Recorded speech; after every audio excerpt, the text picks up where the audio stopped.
Hi there. I wanted to do a quick market update to give you a better perspective on the recent market sell-off, specifically coming from the Nasdaq. I also wanted to discuss some of the stock analysis that we've done on companies like Tesla, Apple, Amazon, Netflix, to give you a better understanding of how do you apply technical analysis and fundamental analysis to make sense of it all, and also have a game plan and navigate the recent market volatility that we're seeing.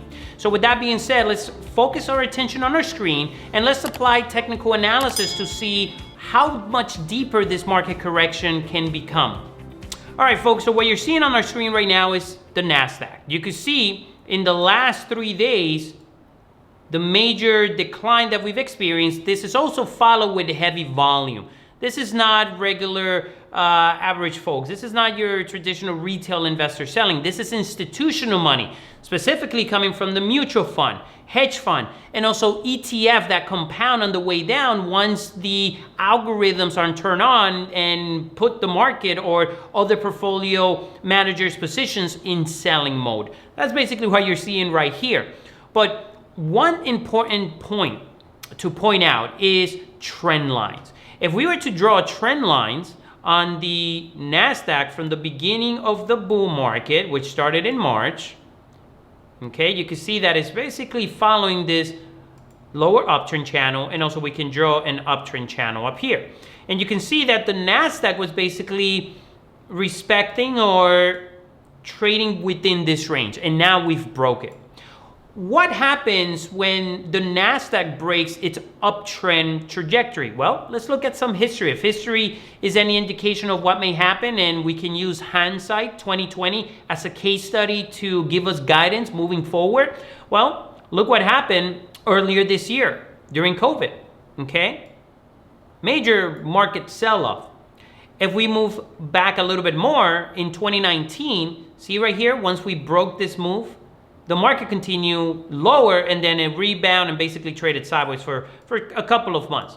If we move a little bit further back, you can see here in 2018, we also broke this rising uptrend and then we had a major market sell-off. So what you can anticipate right here, could this be the beginning of a major decline? The answer, based on the volume that I'm seeing here, is yes.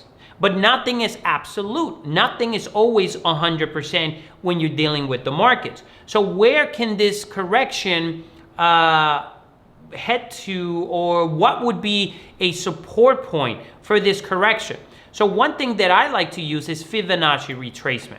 So if I open up Fibonacci retracement and measure the high and the low of this major uptrend wave, you can see that the first support point is the 23.6. We're already right there. I think this is gonna break it. I think tomorrow we might get a follow through and the market might gap lower and it could probably reverse. But you can begin to see some major support around this area.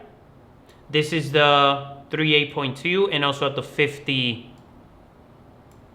point retracement level. So what may happen is you might get this market come down, move up, then move down again, and maybe if it's a very severe correction, it might come down to the 50 point Fibonacci retracement move, and then we might resume another wave to the upside where it's going to be blue skies, if you will, to go back into the market and ride the next wave to the upside. So this is how I'm interpreting the Nasdaq or the Qs, just using technical analysis and using historical performance as an indication of things to come. Again, can this happen? The answer is yes, and also it may not happen.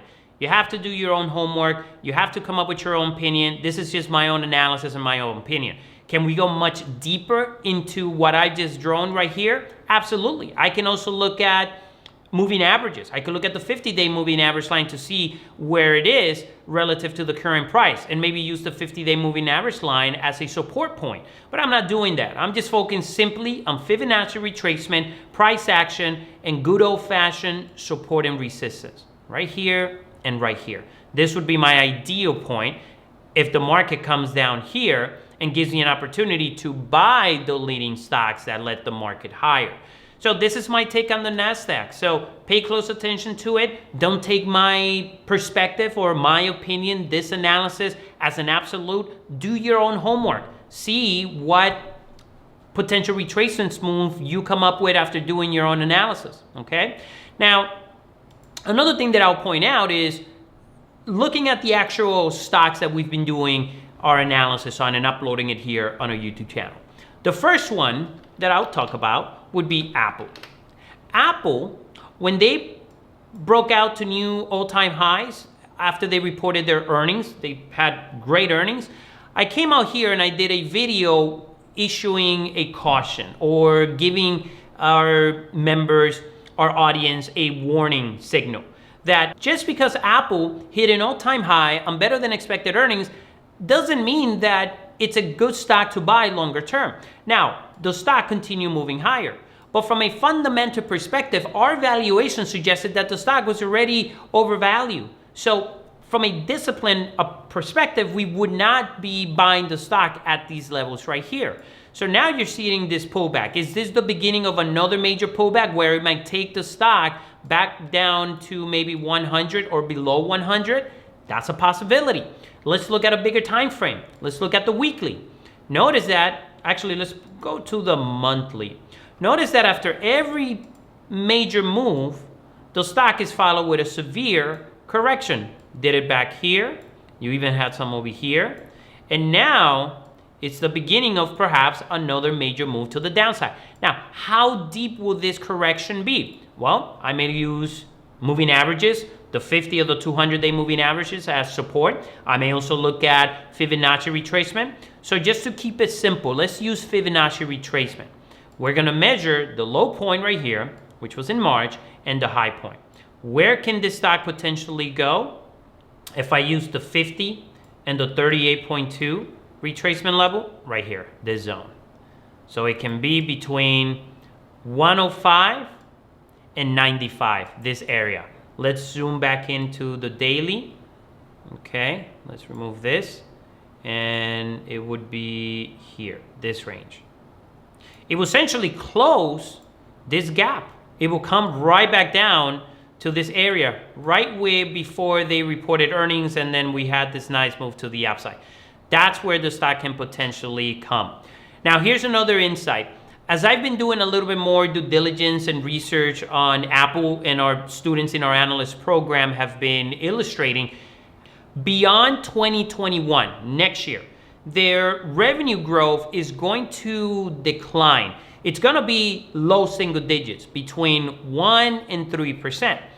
Now, their operating expenses, because they're such a big company and they have retail space, they have supply chains all around China and operations at a global level to maintain that infrastructure. If revenues are not expanding on the top line and their costs remain fixed, what do you think is going to happen to their profit margins? It's going to contract. It's going to decrease. They're going to become less profitable. And if they're less profitable in an environment where their revenue is growing less than 5%, don't you think the market or institutional investor will not pay a premium for this stock? Don't you think they might actually sell this stock? Yeah, that's one of the outcomes. It's a possibility. It's a probability. Do your own homework to see if Apple in a low growth environment deserves a premium. Personally, I don't think it deserves a premium. So this is the reason why I issued that video several weeks back, issuing a warning or a caution sign on Apple. Okay, and we might do another analysis where we actually show the model and show you a little bit more of the cash flow that they might be able to generate beyond 2021. So this is my take, just using technical analysis and applying charts to where potentially this stock can come. So it could probably come down again to the bottom of this range right here, of the 50 point retracement on a Fibonacci level, which will bring it down to $95. So be careful, all right? The next one that I'll cover is Tesla. Okay, so here's Tesla. And on Tesla, we had a $440 price target on a split adjusted basis. That would mean that the stock would have reached this level up here for 40. Let's move this up, probably right around here. right slightly below for 50. As soon as the stock reached this level, okay, we said, look, we were out. We are not in the stock. What was the next move to anticipate? And you could go back and look at that video, look at the process, look at the methodology. We said that at this point, we were expecting a pullback, which we're getting right now. But how severe are Tesla's pullbacks? Well, look how deep the pullback was over here. Look how deep this pullback was right here. And look, and then you could compare with this one. So far, the stock is down 34% from their highs. Don't be surprised if this pullback comes down to maybe 300, okay? Or you might even get a 50% pullback on this stock and comes down to 250. Let's use Fibonacci retracement, okay? Let me zoom out. And if we measure this entire move, okay, it could bring it, okay, so we're already at the 38.2. The 50% retracement level would bring it to 300. So this is my zone right here. Okay, so we're now in the area of where I may start considering to buy Tesla. I'm considering it. Do not take what I'm saying as an absolute. Do your own homework. I am considering it. Let's go and look at the daily. Okay, they're right there. I would want this thing to probably come down maybe to 300. If we gap down, I should say, tomorrow and it comes lower or close to 300, I might probably be nimbling a few. I may probably buy a few. But the other thing I want to look at, let me remove my Fibonacci retracement, is the uptrend. Let's look at my uptrend line or channel. Here we go. Okay, so we have one right here. It will probably bring it almost around 300 if we use this. And then the second uptrend, we can take it from here. There it is. Okay. So Tesla might actually start giving us, it might start to become attractive to maybe consider buying it at this point. And if the fundamentals are strong, which top line revenue growth, it is strong for Tesla. Their margins are expanding. They are profitable now. And later in the future, they might probably be adding to the S&P 500. Last week, a few stocks were added to the S&P 500. Tesla was not one of them. But if they continue to have a couple of more quarters of positive free cash flow and positive earnings, then they'll be still considered to be added into the S&P 500. And that could be an investment thesis surrounding the stock and one of the reasons why you may want to own it. So if the stock gaps down tomorrow, again, I might consider to buy it. And then I could buy it somewhere around here, set my stop losses, right? I have to cap my risk. I got to limit my downside and maybe participate in the next move to the upside on the stock. The same way it did right here. We come up, come down, profit taking, then we come up again. Right now, we're coming down, profit taking, market volatility, sell-off. Once the sell-off is done, it's clear, this could give you another opportunity to buy it and ride it to the upside, okay? It also did it over here as well, right? Comes up, comes down, moves up again, comes down, consolidates, moves up again, consolidate, moves up. Okay, so study these patterns, apply technical analysis, look at the fundamentals. I'm sharing my process so that you can understand it a little bit better and maybe you can apply it to your own decision-making process. So this is a very steep sell-off. And for those of you that have been in Tesla and trade Tesla, this is not unusual to see a 30, 40, or even a 50% decline on the stock. That's just how volatile it is, right? This stock has its own personality. And lastly, the one I'll look at is Amazon, okay? Amazon also has broken our uptrend line over here. If we apply Fibonacci retracement, where can this stock go? Let's take the low and the high. Okay, we measure over here. Let's buy our zone. Let's find our support, our zone area right here, 38.2 and 50% retracement. Okay. If the sell-up is steep in the Nasdaq, Amazon can potentially come down here to this range.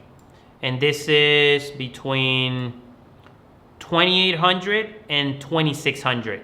And this might give you an opportunity. If you are a long-term bull and you believe Amazon fundamentals are strong, you could buy it around the zone area and then ride the next move to the upside. So nothing goes straight up. They go up, come down, profit taking, shakes off the weak hands, then it gives the longer term bulls, the longer term investors, an opportunity to buy the stock cheaper and then ride the next wave to the upside. So that's it, folks. This is my perspective on the Nasdaq. Let's change this back to the Nasdaq of where things can go. I gave you that process. Replay this video. I showed you Apple, okay, where it can potentially go. Go back to our YouTube stock analysis video for Apple so that you can understand the technical side plus the fundamental side and how we came up with our own price target and why we issued a caution or warning sign. Same thing for Tesla and of course for Amazon. So again, folks, if you're taking something out of this process or me sharing my perspective, then I've done my job as an instructor and just getting you a little bit closer to becoming a better investor. So with that being said, stay safe, stay healthy, and I'll see you in the next one.